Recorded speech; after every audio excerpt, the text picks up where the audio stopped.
Hola, muy buenas a todos y bienvenidos a un nuevo episodio de nuestra visita guiada virtual a las fortificaciones de la línea de Cinca en Monzón. Como siempre, antes de empezar, agradeceros el que sigáis apoyando estas iniciativas y por si todavía aún no nos conoces, mi nombre es Joel y voy a ser vuestro guía virtual. Soy arquitecto y miembro del GRIEC. En el capítulo de hoy, ya que pudimos ver en capítulos anteriores las trincheras y los nidos de ametralladora, nos vamos a centrar en quizás uno de los elementos de la fortificación menos valorados y menos reconocidos.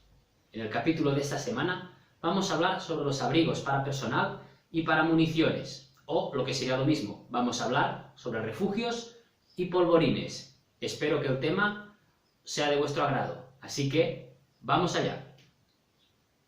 Inevitablemente, cuando uno piensa en guerra civil y en refugio, seguro que se le viene a la mente esos grandes refugios antiaéreos que se encontraban en las ciudades. Nos imaginamos aquellos túneles largos y estrechos con pequeñas habitaciones y nichos a ambos lados del pasillo, donde se iban apilando toda la población civil para estar a cubiertos de los bombardeos enemigos. Sin embargo, los refugios de los que vamos a hablar hoy son más bien los vinculados a las trincheras, los que se encontraban en zonas de combate. Estos refugios eran un poco diferentes a los que podemos encontrarnos en las ciudades, ya que, igual que en el caso de las trincheras y los nidos de ametralladora, tenían que tener una serie de características si querían sobrevivir dentro del campo de batalla. Estas características eran principalmente 4, que ahora las vamos a ver. La primera era que estas estructuras tenían que estar cerca de los elementos activos. Los refugios, al ser elementos pasivos, tenían que estar cerca de los sitios donde se combatía, como por ejemplo, un refugio tenía que estar cerca de un nido de ametralladora o de un pozo de tirador. Tal era esta necesidad de proximidad que el Manual du Chef de Infantería francés de la Primera Guerra Mundial nos decía que una ametralladora tenía que poder salir de su abrigo y ocupar su puesto de combate en solo 30 segundos. Así que este factor de proximidad era muy importante. En el caso de los polvorines también pasaba lo mismo, ya que en caso de faltar munición, estos depósitos tenían que estar lo suficientemente cerca de los sitios de combate para que no hubiera un lapsus de tiempo muy largo sin que estos pudieran ser amunicionados. Una segunda característica sería que estas estructuras tenían que estar desenfiladas. Eso significa que tenían que estar fuera del alcance de los proyectiles enemigos, ya que estas estructuras eran los puntos más vulnerables de la fortificación. Tenéis que imaginaros que en estos sitios era donde se almacenaba la munición y también era donde estaba la tropa, y un impacto directo sobre estas estructuras podría ser fatal. Supongo que no hace falta imaginarlo, ¿verdad? La tercera característica era que estas estructuras tenían que garantizar al menos un par de accesos a sus estructuras. En su origen, durante la Primera Guerra Mundial, los refugios solo se construían con un solo acceso. A medida que el poder de la artillería iba creciendo, estos refugios, si querían sobrevivir, tenían que construirse cada vez mucho más profundos. Eso conllevó a que era mucho más fácil que este refugio quedara sepultada a su entrada por el efecto de la artillería que no quedara destruido el refugio propiamente dicho, quedando la dotación de su refugio atrapada en su interior sin poder salir a sus puestos de combate. A raíz de esto, los refugios y los polvorines se empezaron a construir con más de un acceso, para garantizar que si uno quedaba colgado, siempre había otra salida de emergencia para poder escapar de él. En función del tamaño de estos refugios, pues el número de salidas o entradas, como querramos decirlo, iban aumentando, y también la dimensión de estas, ya que tenían que ser lo suficientemente anchas para que no se acumulara la gente dentro de sus pasillos. Una última característica era que los techos de estas estructuras tenían que estar compuestos por varias capas. Exacto, igual que en el capítulo anterior de los nidos de ametralladora, que si lo recordáis, estas capas eran 4. La de más arriba era la capa de enmascaramiento, lo que vendría a ser el camuflaje. Por debajo de esta estaba la capa de explosión, una capa de material duro que era donde el proyectil encontraba una posición y detonaba. Por debajo de esta se encontraba la capa de amortiguación, una capa de un material mucho más blando y capaz de absorber las vibraciones que pudiera asumir la capa superior. Por último, por debajo encontramos la capa del techo de la estructura, la capa estructural. Este era del material que pudiera ser, por ejemplo, hormigón, bóveda de ladrillo, etc. En Selwa se construyeron muchísimos refugios. Lo que pasa es que estas estructuras, la mayoría son subterráneas, y es muy difícil el poder recuperarlas, ya que muchas de estas se encontraban aún en fase de construcción, principalmente en fase de revestimiento, es decir, que estaba hecho el agujero, pero este no se encontraba revestido, y eso a la hora de recuperar es muy difícil, y ya no digamos el poder mantenerlo, y sobre todo garantizar la seguridad de los usuarios a la hora de visitarlos.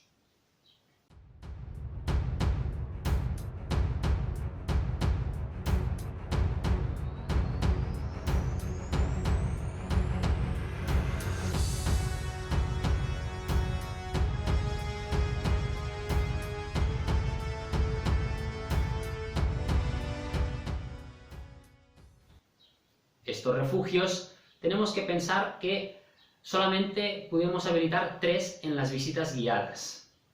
Para que os hagáis una idea, el primero de estos refugios es un elemento que está prácticamente al 100% recuperado. Viéndolo, podemos hacernos una idea de cómo era esta estructura, tanto por fuera como por dentro. Podemos ver las capas que tenía el techo de la entrada, donde podemos ver viga de madera, placa de fibrocemento, el hormigón por encima. Luego descenderíamos a través de una escalera de ladrillo cerámico hacia la parte inferior, y una vez llegado allí nos encontraríamos la sala para la tropa. Esta sala para la tropa dispondría de un banco corrido con unos muros y unas bóvedas hechas también de ladrillo. El segundo elemento que podremos visitar se trata de un refugio que a la vez sirve también como polvorín. Este, por desgracia, solamente tiene uno de los accesos disponibles, ya que el otro ha quedado sepultado por los movimientos de tierra de las fincas adyacentes. Por último, el tercer elemento recuperado es simplemente un pequeño tramo de escalera de descenso hacia el refugio, este muy cerca de la ermita de San Salvador.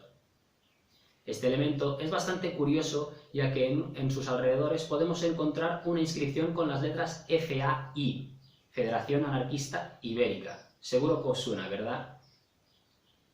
Aprovechamos este refugio para poder ver la característica que dijimos por última vez, la de las capas del techo, que si os fijáis, la capa de explosión es esta lámina de roca tan grande que tenemos justo encima. Aquí tenemos que pensar que no hace falta capa de enmascaramiento, ya que al ser una floración de roca natural, ya queda perfectamente mimetizada y camuflada con el terreno. Por debajo de esta hay una capa más arcillosa, más blanda, y aquí es donde se aprovechó para construir el refugio, ya que, por una parte, era mucho más fácil excavar en esta zona que no en la parte de la roca. Y por otra, aprovechábamos esta capa para disponer de la capa de amortiguación, ya que la arcilla es mucho más blanda y nos permite esta flexibilidad para absorber los golpes que reciba la capa superior. Por último, encontraríamos la capa estructural del techo. Esta sería hecho con ladrillo cerámico, con las típicas bóvedas que ya hemos visto en otros capítulos. Visto estos elementos, seguro que os estáis pensando, caray, ¿y cómo podemos distinguir aquí en Selwa si es un refugio o se trata de un polvorín? Pues es muy sencillo. Si os parece, vamos a ver un ejemplo de ambos. Aquí podemos ver el plano de un refugio típico de los que podemos encontrar en Selwa. Este refugio, como podéis ver, tiene 2 accesos bastante anchos, hechos mediante escaleras, que nos permiten descender hasta la sala para la tropa. Esta sala, que como hemos visto antes, dispondría de unos bancos corridos para que la tropa pudiera sentarse. Este refugio tendría una capacidad aproximada de unas 20 personas. En el caso del polvorín, el ejemplo que vamos a ver ahora sirve como refugio y también como polvorín, donde podemos ver una estructura prácticamente idéntica al caso del refugio, pero si nos fijamos, dispone de un pequeño anexo o añadido que era donde se guardaba la munición. Esta sala solía encontrarse un poco más profunda que la cota del refugio, para poder ganar mayor blindaje en su techo. La munición se almacenaba en esta sala y esta quedaba confinada por si, en caso excepcional, la munición detonaba, de manera que la metralla solo afectaba a esta sala y no a la sala donde estaba el refugio y estaba la tropa. Tenemos que pensar que en el peor de los casos, Si la explosión era muy fuerte, la sala podía quedar inutilizada, de tal manera que el refugio de arriba podía seguir funcionando como tal, y solamente perdíamos la pequeña parte del polvorín. Los polvorines que podemos encontrar en Selway, que podemos visitar, son básicamente para guardar munición de cartuchería, es decir, munición para ametralladora y para fusil, y también algunas cajas con granadas de mano. Estos polvorines, como hemos podido ver en el plano, son de pequeñas dimensiones, pero también podíamos disponer de otros polvorines, estos llamados de reserva, un poco más alejados de las trincheras en zonas más seguras, donde tenían dimensiones mucho más grandes y eran para almacenar grandes cantidades de munición. En el caso de la ermita de San Salvador, este polvorín de reserva se encontraba en el lado opuesto del cerro. Este aún se puede un poco intuir dónde se encontraba, y podremos ver que sus bocas de entrada son mucho más grandes que las que podemos ver en las zonas de las trincheras. Por último, y para acabar ya el capítulo de hoy, deciros que en Selwa tenemos que pensar que se preparó la defensa para albergar unas 1500 personas. Si lo recordáis de capítulos anteriores, 700 en la zona del Cerro de San Salvador y 800 en la zona de la carretera. En la zona de la ermita únicamente se conserva un solo refugio, que es el que hemos visto antes, que tenía las inscripciones de Federación Anarquista Ibérica. Pues bien, si seguimos la cota de este refugio a lo largo del cerro, podremos intuir en los laterales pequeños agujeros a lo largo del cerro. Estos agujeros que parecen madrigueras no lo son. Son las antiguas entradas de los refugios que estaban en el cerro. Tenemos que pensar que para albergar 700 personas en todo el cerro había que construir al menos 35 refugios con capacidad mínima para 20 personas. Así que haceros la idea de cómo estaba ese cerro, prácticamente agujereado. Eso no significa que se construyeran todos, pero aún podemos intuir que disponía de bastantes más refugios de los que podemos ver hoy en día. En la parte de la carretera, en cambio, disponemos de mayor cantidad de refugios a la vista. Estos refugios, tal y como podéis ver en el plano que os estoy enseñando, tenían formas diferentes. Tenemos el típico refugio con dos entradas y galería central que hemos visto antes en el zoom, pero también había otros refugios, estos de dimensiones más pequeñas y menos profundos, que eran para albergar una pequeña cantidad de tropas, seguramente cuerpos de guardia o algún tipo de personal específico para la trinchera. Las posiciones de refugio para la carretera eran unas zonas mucho más expuestas que la zona de la ermita. Es por ello que si nos fijamos a lo largo de la trinchera, aparte de los retranqueos, estos se reforzaron con hormigón. Y si os fijáis, coincide cada refuerzo de hormigón con la entrada a un refugio. En las zonas donde no tenemos entrada, seguramente allí habría otro refugio. Lo que pasa es que el movimiento de tierras posterior lo ha borrado. Este elemento servía para ganar mucho más blindaje a la entrada del refugio, evitando lo que os comenté antes al principio, que un impacto de artillería pudiese dañar el refugio o sepultar la entrada, o simplemente que la metralla rebotase hacia dentro del refugio. Era básicamente un elemento para ganar blindaje en las entradas. Por mi parte, no os voy a explicar gran cosa más. Aprovechar que el vídeo hemos hablado sobre los refugios para enseñaros un pequeño lote de imágenes donde se puede ver la recuperación del refugio de la ermita de San Salvador. Así que espero que lo disfrutéis y nos vemos en el siguiente episodio la semana que viene. Un saludo y hasta pronto.